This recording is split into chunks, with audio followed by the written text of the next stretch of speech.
a good idea.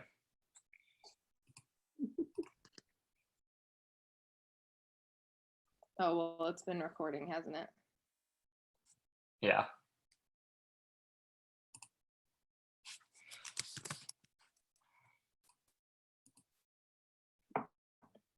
Did you see my injury? What'd you do?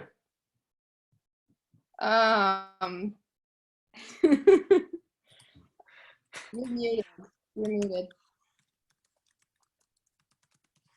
I haven't attempted, but I do have a big wide open room, so it shouldn't be a problem. Well, the funny thing is, I took a video of, like, I set my phone up to take a video because I just needed a break to, like, get up and move. So I was like, oh, I'll practice this. So I made a video so that I could send it to you to intimidate you. And then I deleted it.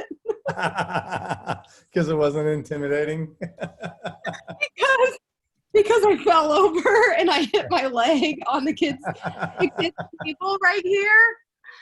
And now I have a like goose egg forming on my shin. That's beautiful. So I figured you'd have Stella in there helping you out.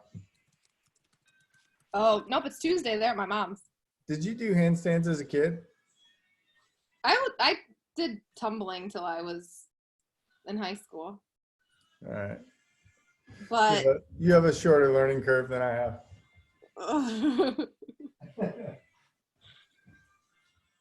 I thought that it would be easier. I called Jackie Spencer and I was like, how do you feel like your handstand game is before pregnancy? And she's like, oh, they're really hard. Have you tried one lately? And I was like, matter of fact.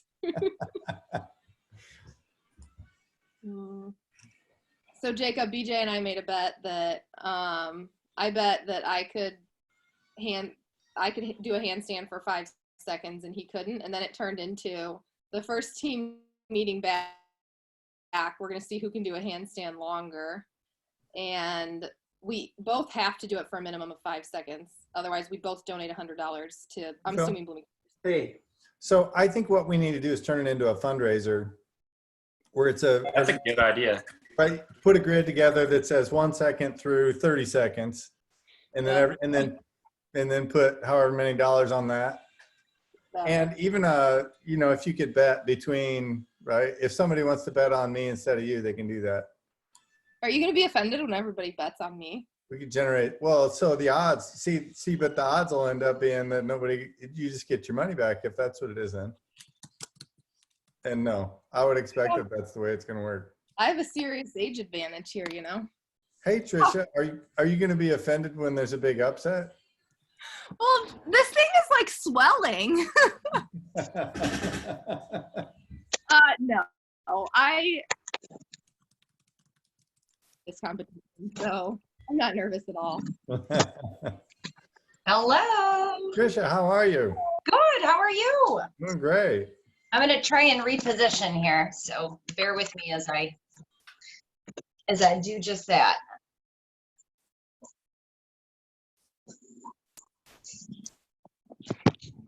Nice feeling.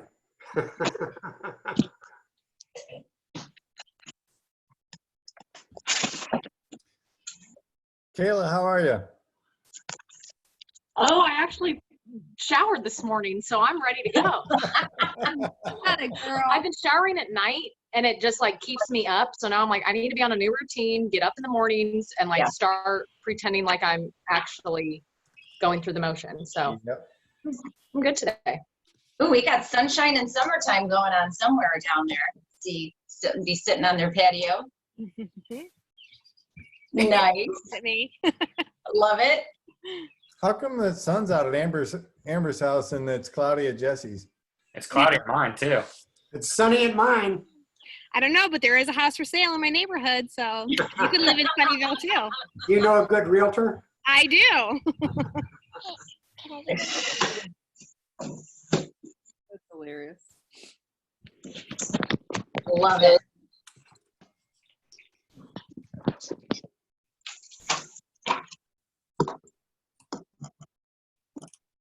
How many people we got on here?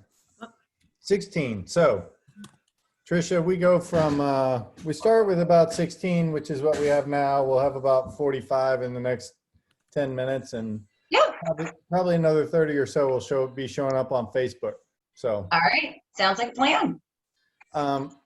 I think everybody is familiar with you. So Tricia Brouwers is, I don't know your title at Wintrust, but That's awesome. We should know you as Tricia Brouwers. It's all good. all right. So this is Tricia Brouwers. So she is kind of a big deal at Wintrust, but she's even a bigger deal as a one thing coach. And so we've asked her to join us today. If you sat through our sessions with her over the last 12 months or so, you have been as inspired and helped as I have been, I hope. So welcome, Tricia. And I'm gonna let you do your thing. So Okay, awesome. From a timing perspective, how long do I have? much as you need. Ooh. Well, so honestly, we've been running these calls at about 30 minutes, and Okay. we had one yesterday that ended up closer to an hour. So if so it really is a matter of what you need. Okay, so it also helps when you have a captive audience. Absolutely. So we're all completely navigating our new normal. So BJ, thank you. One of the things that I would say is there's many titles that I have in life. One of the titles that I have is an area manager, vice president of Wintrust Mortgage. I lead a group of leaders as well as a group of loan officers, and I like to say influencers in their market. Aside from that, I am one of the only certified ambassadors for the One Thing, which is a blast. One Thing came into my life in a personal way about 6 years ago, and it created some habits in my life in order to help me be a better, more productive person professionally as well as personally. And so some of the things that I share with the team is some mindset and some things that we can talk about, from a habit forming perspective. And as we started the call, without really officially starting the call, we started talking about some of our habits. And it just came up. It was the fact that we're creating new habits about our daily routines. When we get up in the morning, if we choose to shower in the morning or choose to shower at night, or really not shower at all. I think that when you're on camera, there's an accountability that's there. So I did get up and shower for you guys this morning. There is a new normal that we're all navigating. And part of navigating our new normal is really getting our mindset in sync with our actions. And so Gary Keller, your leader and co-author of the book, as a leadership of Keller Williams, he's really encouraged you to read Shift, right? So Gary talks about get real and get right with mindset and action. So I'm going to take a moment to kind of break down that word with everybody. And I want to think that you guys can see me okay. We've got BJ, can we see and hear okay? Yeah, I don't know if I just had a connectivity issue. Okay, awesome. So Gary talks about shift, right? So we're going to actually take the word shift and break it down together as a team this morning. So when you think of the word shift, we're going to start with the letter S. The letter S starts with self-care, starting with self in order to care for others. So it's a little different perspective on the word. When we talk about starting with self, being raised with a servant's heart, it took me down a path of serving others first and not necessarily taking care of myself first. My initial mindset was take care of others, and then if there's time, then I'll be able to take care of myself. What I was challenged with is the fact that I had to realize that if I didn't take care of myself, I wouldn't be here to take care of anyone else. And it really starts with taking care of ourselves first.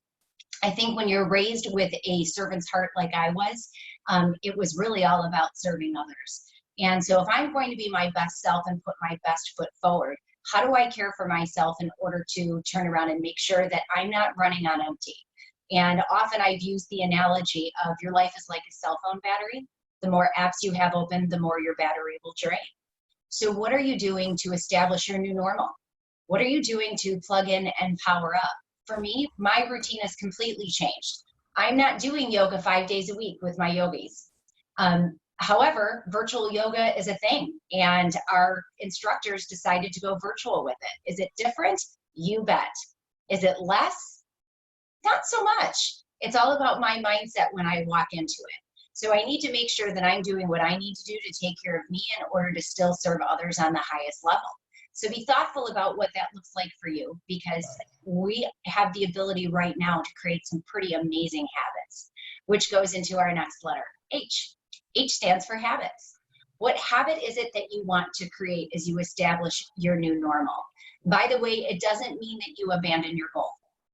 We all woke up with a goal and we said 2020, this is what we're going to set out and this is what we're going to accomplish. We were very purposeful as a group and sat down and looked at our 411s and how that led into our one big goal, our priorities, and our strategies. We're not going to give up on our goals because of a setback. Giving up on your goal like a setback is like slashing your 3 other tires on your car because you got a flat. What are we going to do? And now is a perfect time. Right now, the One Thing community is really embracing our 66-day challenge. Now's the time that you could also embrace that for yourself.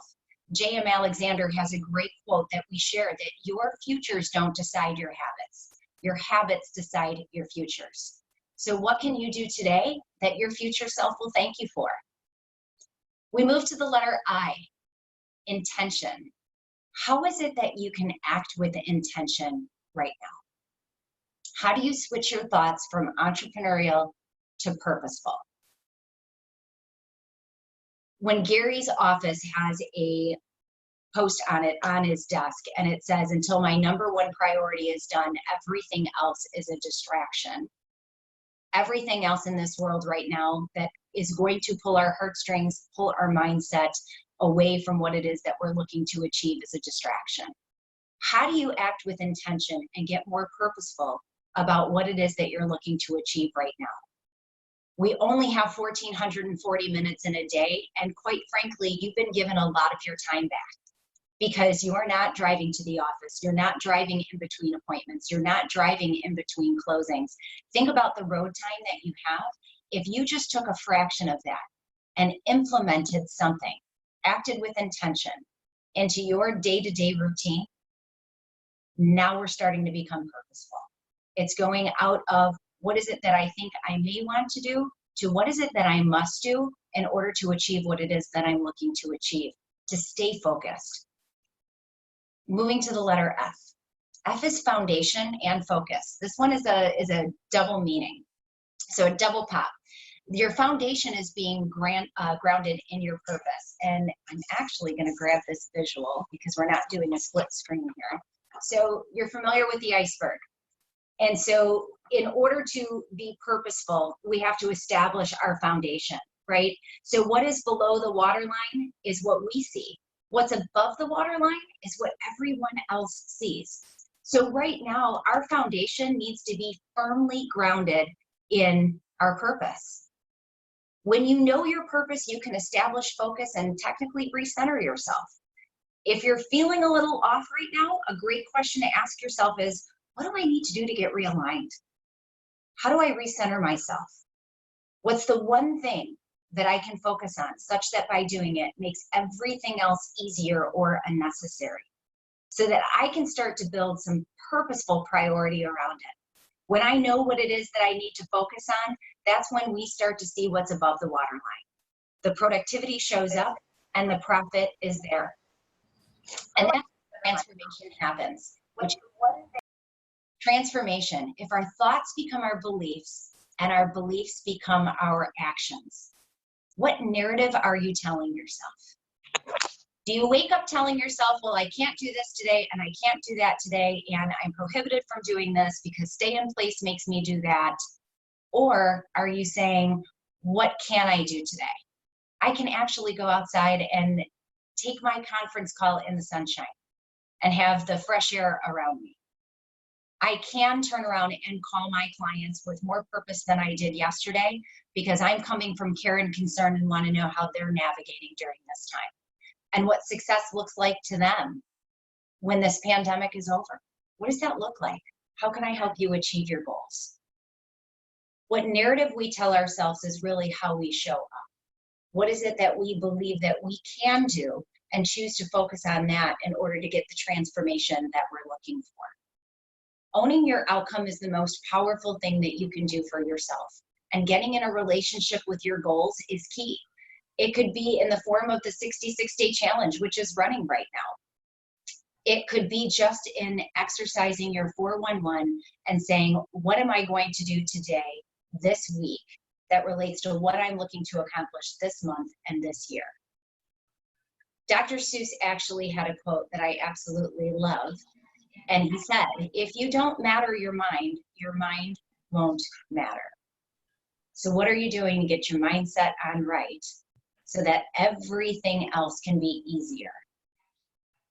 I am happy to answer any questions. I do want to just review the acronym one more time. So S is self-care, H is habits, I is intention, F is that double bubble, foundation and focus, and T is transformation.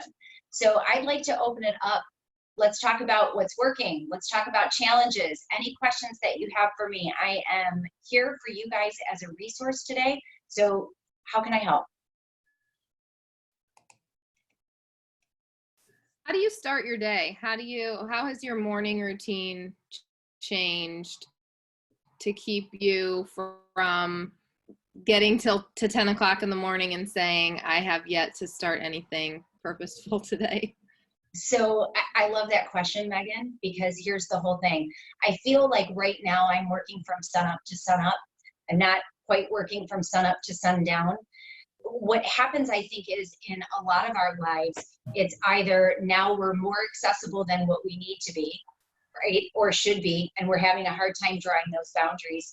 One of the things that we experienced at Wintrust is 92% of our volume of our existing pipeline came in the last 30 days. So right before the pandemic hit, the US and the way that it did with stay-in-place orders, just prior to that, in the last week of February through the first week of March, we had a huge amount of volume come through. And when I say a huge amount of volume, is we had about $1.5 billion come through our pipeline in the last 30 days. And so when we look at that, we're doing change management with all of us being in a new work environment, new rate environment, industry environment, to now dealing with a pandemic. So I abandoned my morning routine. And what I can tell you is it's not about perfection, it's about progress, right? I abandoned everything that I would normally do because of the restrictions around me. I didn't have a solution in place for my yoga. The weather was cold. Yet what I did is, you guys know that I'm a runner, right? So I needed to get my running routine in, and it wasn't in a gym and it wasn't on a treadmill at risk of infection anymore. Now it was, I needed to be out and hit the trail and make that a part of my daily routine. And what I noticed is because I wasn't in my old routine, which was my comfort zone and my way of being, I wasn't showing up like I needed to. I didn't have the clarity like I normally would have. I didn't have the downtime like I would normally have, and I needed to start to establish boundaries back, and said, okay, I'm done navigating. Now I need to actually, create some direction in my life, because I was being pulled in different directions. You may find that, or others may find that, because now they're working from home, and we're being teachers, we're being counselors, we are wearing many hats. We're wearing hats for our teams, we're wearing hats for our clients, we're wearing hats for our families, and it's really about creating some structure back and deciding, okay, what habits do I want to create? And part of it is setting an alarm clock and getting up in the morning. And that is the first thing that we should be doing, is setting an alarm, starting with gratitude, starting with intention, and know exactly where we want to put our focus. And for me, I need to put my daily routine of my physical well-being right up there, because what was happening is it was the last thing that I was working on, and it was affecting the way that I was showing up. And so that habit needed to come back.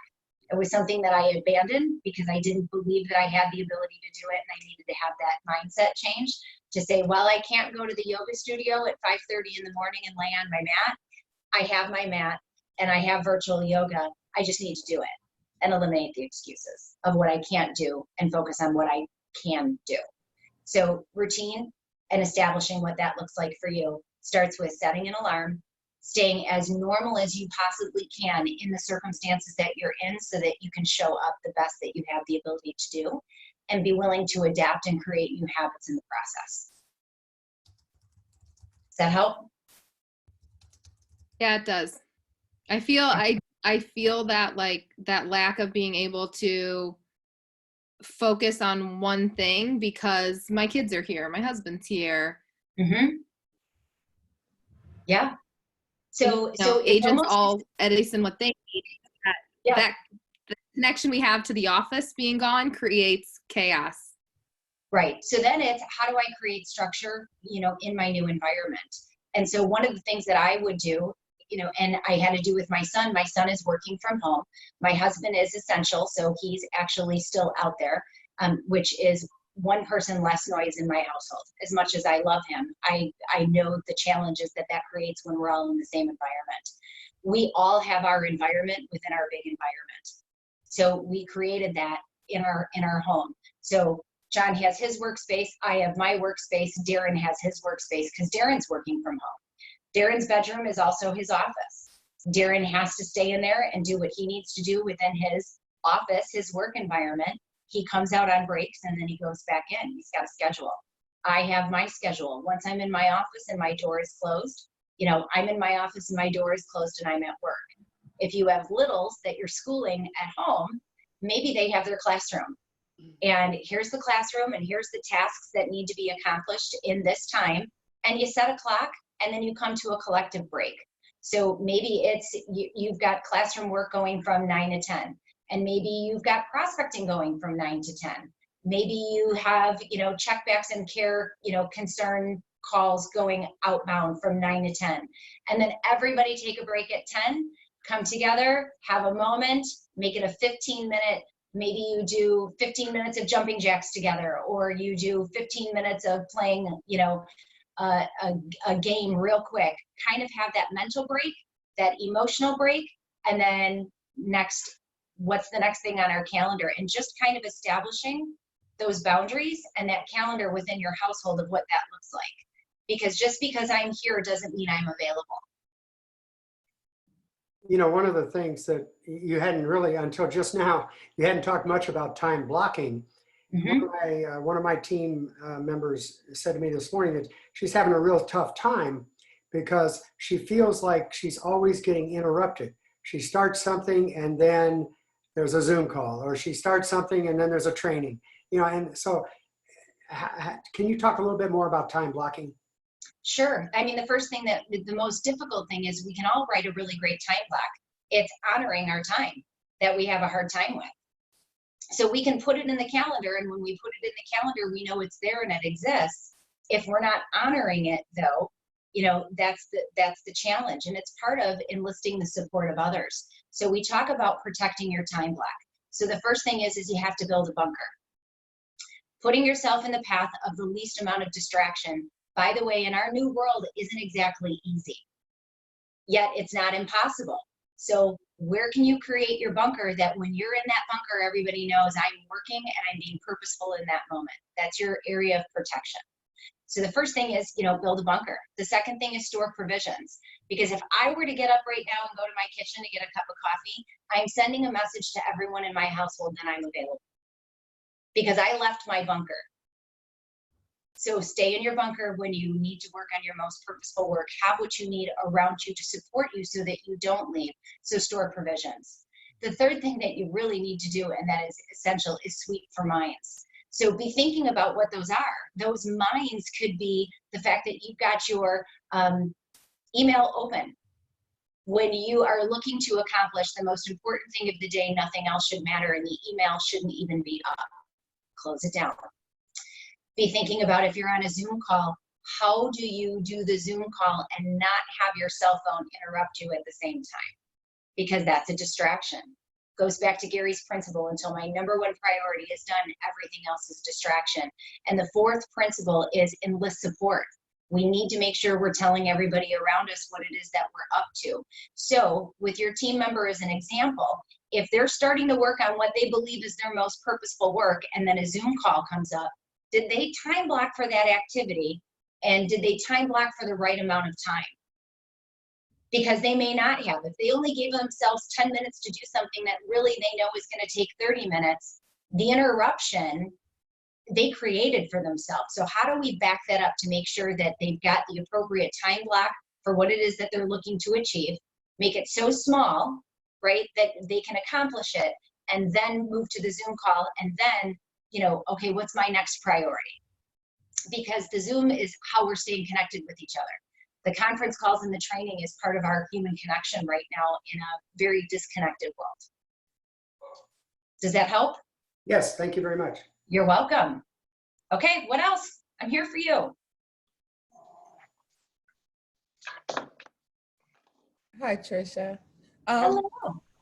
I want to talk or ask kind of about the transformation part. Sure. So because for me, I have done a lot in the past couple of years just to alter my habits and the way that I care for myself and just the way that I think. But at the same time, some of those old habits die hard, you know? And just coming to that point of transformation where big ideas I can start to make them materialize rather than just thinking them. So how do I get to that point? Help. Okay, so there's a lot that we're gonna unpack in that. So the first thing is be mindful that your thoughts become your beliefs and your beliefs become your actions. Okay, so your thoughts become your beliefs and your beliefs become your actions. So what narrative is it that you're telling yourself, right? So there was a time that my son and I were running together, and as we were running up a hill, he was exhausted, and he is, you know, more than half my age. And he says, "Mom, how is it that you're so full of," and he kind of paused a minute, and I panicked because I thought he was going to say full of something, but thank God he said full of energy. And he says, "Well, I'm me and you're you." He says, "I'm younger," you know, and I said, "Is that your way of telling me that I'm old, Darren?" And he said, "No." He said, "You know, I'm me, you're you. You know, I have longer legs." And he started to go into this narrative of all the things that he had. What he didn't have that I had is the mental attitude to tell myself that I could do something. So as I'm running up the hill, I'm saying, I'm grateful for the hill. I'm grateful to be out breathing the fresh air. I am grateful to have the stamina to do what I do, and I press on. He was telling himself, this is hard, this hurts, my body's tired, and I want to stop. And so when you think about the narrative that we tell ourselves, it's like the little engine that could. I think I can, I think I can, I think I can, you're going to rise. I think I can, I think I can't, I think I can't, you're going to sink.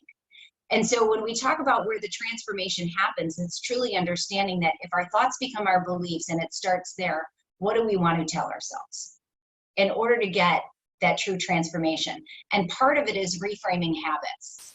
Because when we talk about breaking habits, that sounds very messy. It sounds very complicated. It seems too complex, and I want nothing to do with it, right? Yet, if we tell ourselves it's not about breaking habits, it's about establishing new ones, what is it that I want to create? That's where the power comes in. That's where the transformation comes in. You know, statistically proven, and we teach this in the one thing, it takes 66 consecutive days to establish a habit. So be thinking about what habit is it that you want to create that will lead to your transformation. And you may have big thoughts, and big thoughts are fantastic. But in order to achieve big thoughts, you have to think small. And we have to go so incredibly small that we're staring at the smallest thing that we possibly can. So that's what's the one thing that I can focus on, such that by doing it makes everything else easier or unnecessary. And you start with that 2-inch domino. When we talk about how we line the dominoes up and it's a path of progression, okay, we recognize the 2-inch domino is where the magic happens. And it's about making sure that we're going so small and we get that quick win. And then it's really just a series of habits that we instill after that to get the progression and the transformation that we're truly looking for. And so maybe for you, you know, the place that you start is by believing the fact that I don't need to break any habits. I just need to establish new ones. Does that help? Good. All right, I'm having fun. Who's next?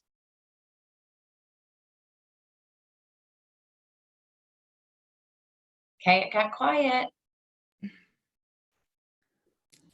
So can I ask you,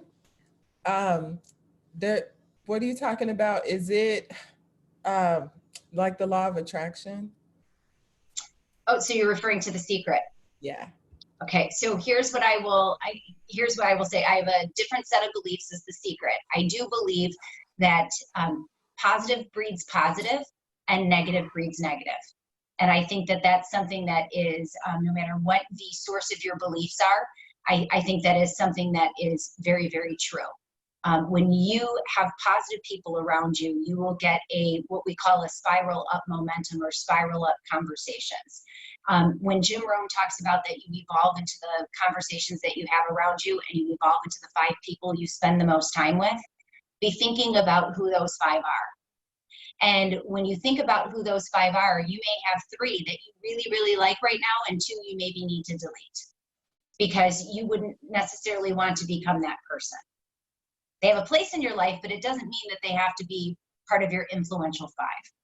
And if you notice that you only have 2, maybe you need 3 more to find. Or, you got to think about your vibe attracts your tribe. And so when we talk about, the people that we surround ourselves with, are you surrounding yourself with people that are going to help you achieve what it is that you're going to want to achieve? Because they're part of your narrative. You are the first person you interact with on a daily basis and the last. The other people that are around you are either going to give you that spiral up or that spiral down. That choice is up to us. So be thoughtful about that. Okay, anybody else? I have a question. Can I jump in? Of course you can, in your cute ponytail.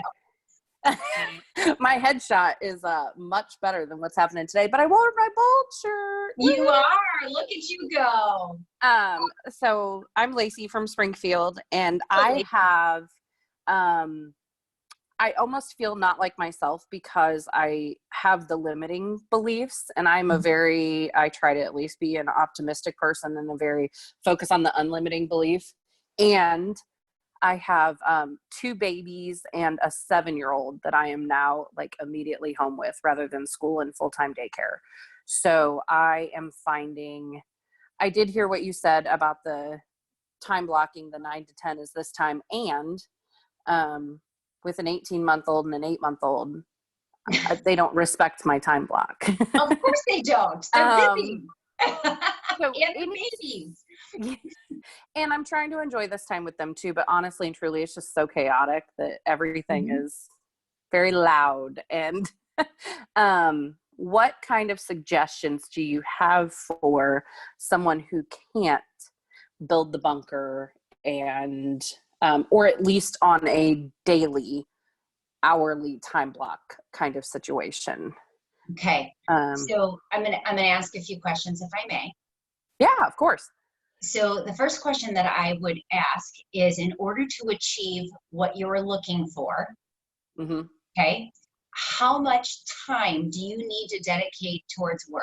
Solely focused time that you can call it an accomplishment. So as an example, tell me about what success would look like to you today.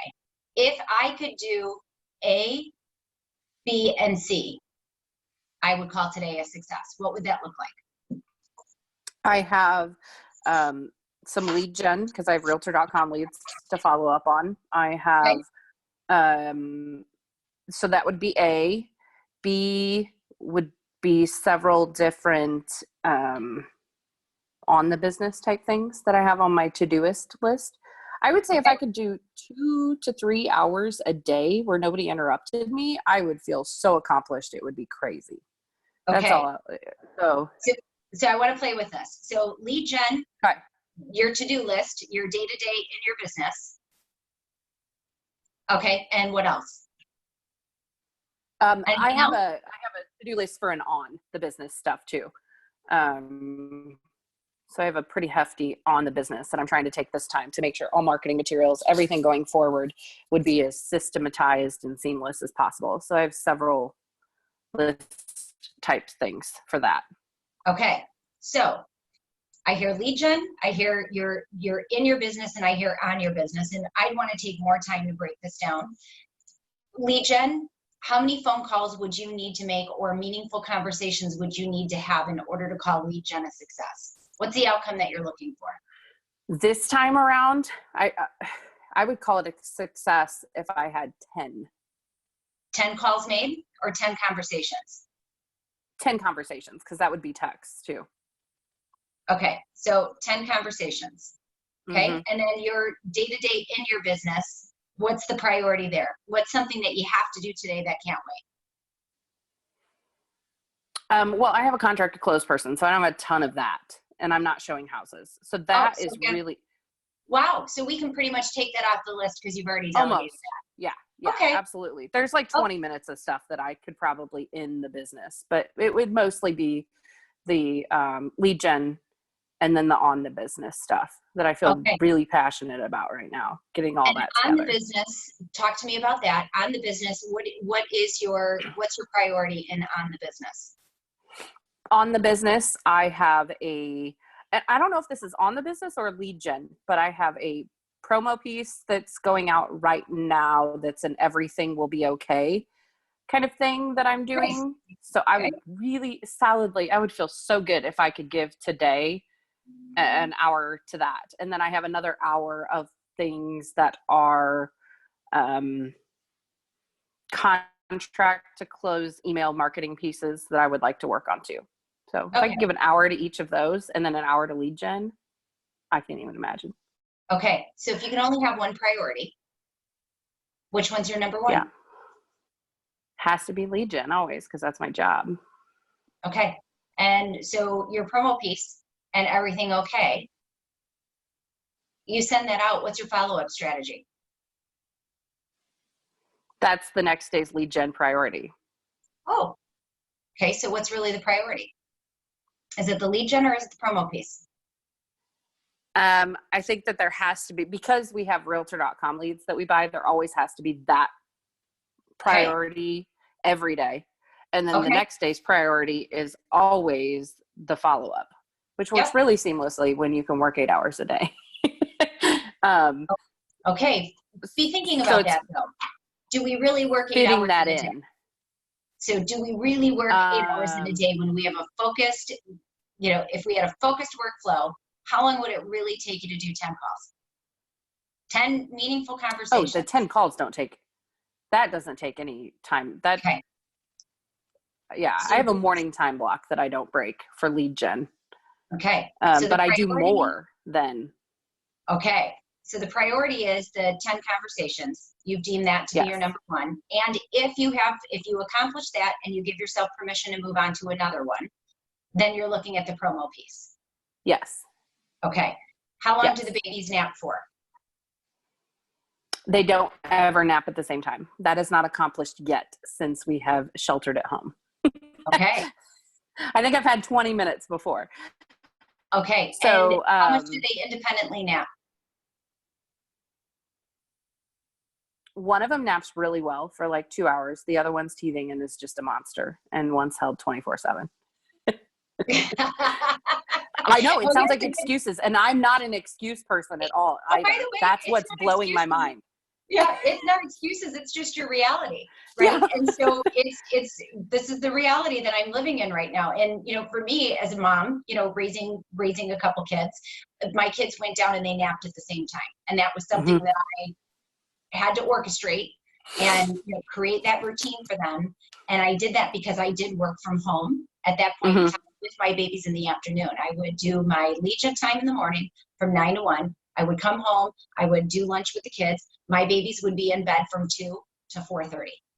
Okay. And then we would get them up. We'd play. We'd run hard. We'd do dinner. We'd do all of that. And then, the next time that I would be, back at my computer is after they were in bed at night. And I established that as, the routine and the time block for them. And now it's about establishing a time block for your kids. If it's possible to get them in sync, imagine what you could accomplish in those 2 hours. If not, you deem success as having those 10 conversations and being able to get that promo. You're acting in order of priority. I'm just curious, is that really the priority, or do I need to get my kids somewhat in sync with each other so that I can be fully present? So yeah, I don't know. That's an amazing point. Yeah. Thank you so much for your time. That's absolutely, I think I just heard exactly what I needed to hear. Oh, well, good. I'm glad, because sometimes, we start at, what seems logical, right? Well, it's the 18th domino. It's the Leaning Tower of Pisa in the book. It's leaning. Yeah. So we think we should be able to go up and knock it right over. And really, maybe the priority is the fact that, can I get some sort of a routine going in my household and be committed to that while I have the time to do it? Yeah. So that I can use that time as my focused time block and actually show up pretty big and be the things that I need to be for all the people around me.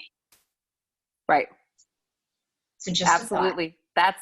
It's the thought. I'm so grateful. Thank you. That's awesome. You did the work. I just guided you. I was your Sherpa.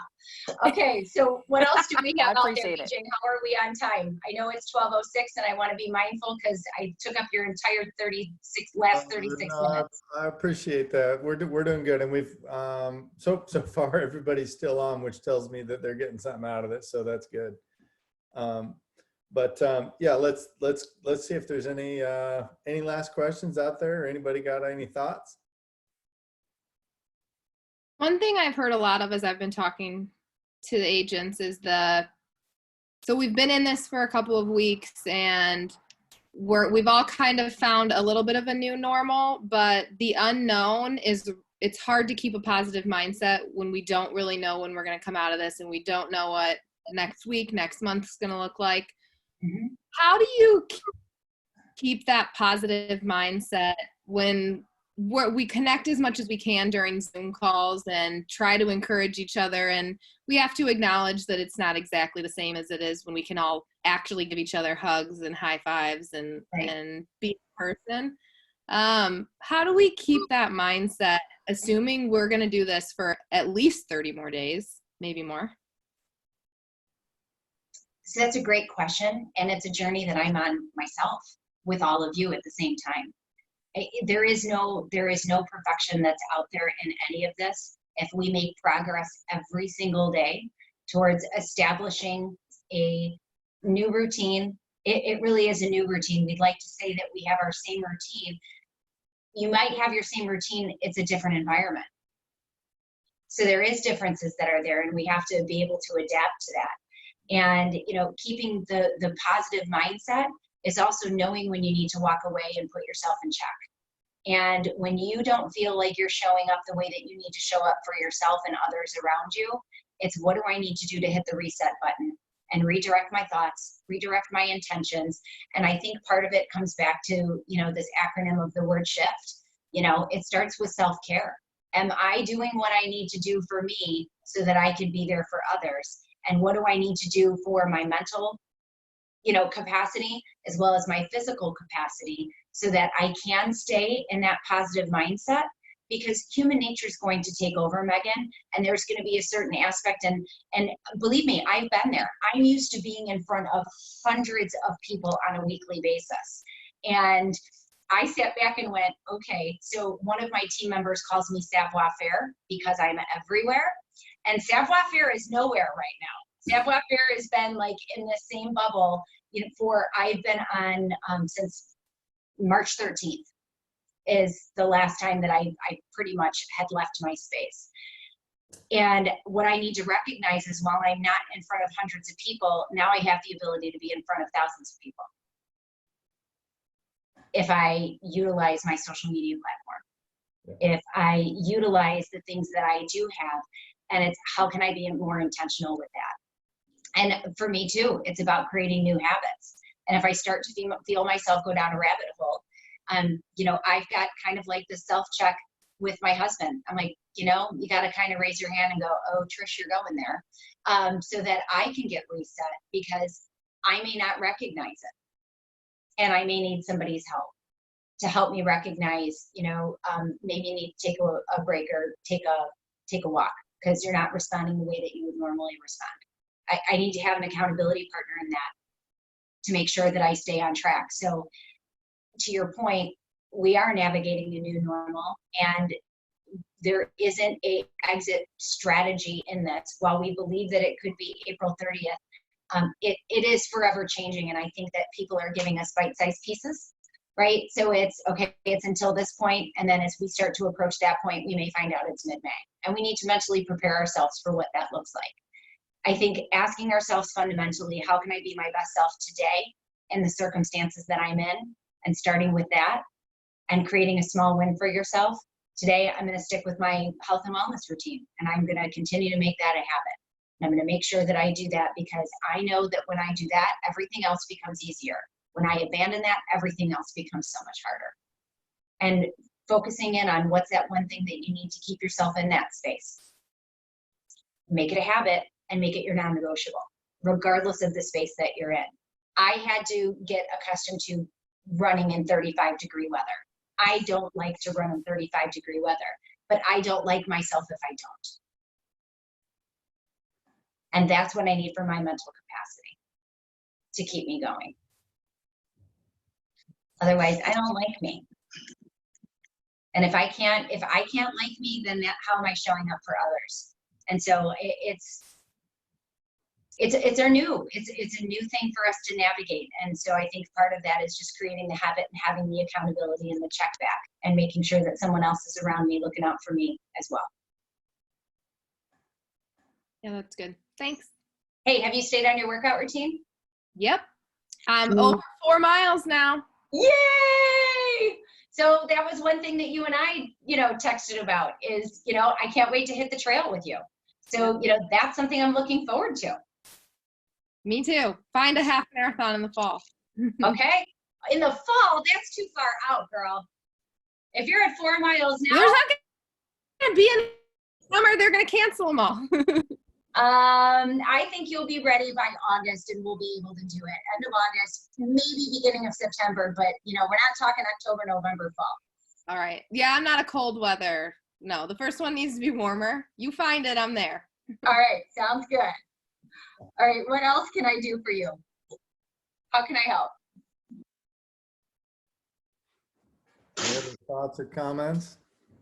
I don't have a question. I just had a quick comment. I am pretty new to the Keller Williams team. So kind of a crazy time to join a team, obviously, but this call especially has been very helpful, because I've been really struggling trying to figure out all of the new stuff that you guys have to offer. It's great to be overwhelmed by that, because there is so much training and information. But the stuff that you were talking about today was really helpful about kind of prioritizing my time. So I'm just thankful for that. And I'll be able to kind of actually put that into action and help me with other goals and stuff that I'm trying to figure out too. So I just wanted to say thank you. And that was very helpful. Oh, you're so welcome, and welcome to welcome to this amazing group of people that I have had the privilege to spend time with. You have the privilege of spending more time with them, so leverage them. Yes. Leverage in your learning what it is that what paths they've gone down. One of the beautiful things is somebody's walked this path before you, and there's so much that you can learn from them, and you bring a fresh perspective to the table too, and you can help make us all better. So thanks. Absolutely. I look forward to that. Thank you, guys. Erin, you sound exactly like a Keller Williams agent, so you have no idea. Right? She just started with gratitude. Way to go. Oh, way to go, team. Thanks for having me be a part today, BJ. I appreciate it. And Megan. Hey, thanks for doing this. This is this is our opportunity to be a community again, and our goal is to be a community of achievers. So Tricia brings that perspective to me like really nobody else does. So I really am grateful that you came into this for us today, and we got good stuff coming up. So hang in there, stay tuned. Actually, go focus on your one thing. Go do the things that make a difference, and we'll come out of this thriving. I love it. I love it. And thanks for embracing me today and helping me stay focused, because this energized me to face the rest of my day. So thanks for allowing me to do what I love and help all of you. So thank you. All right. Thanks, Tricia. Thank you. Do good things.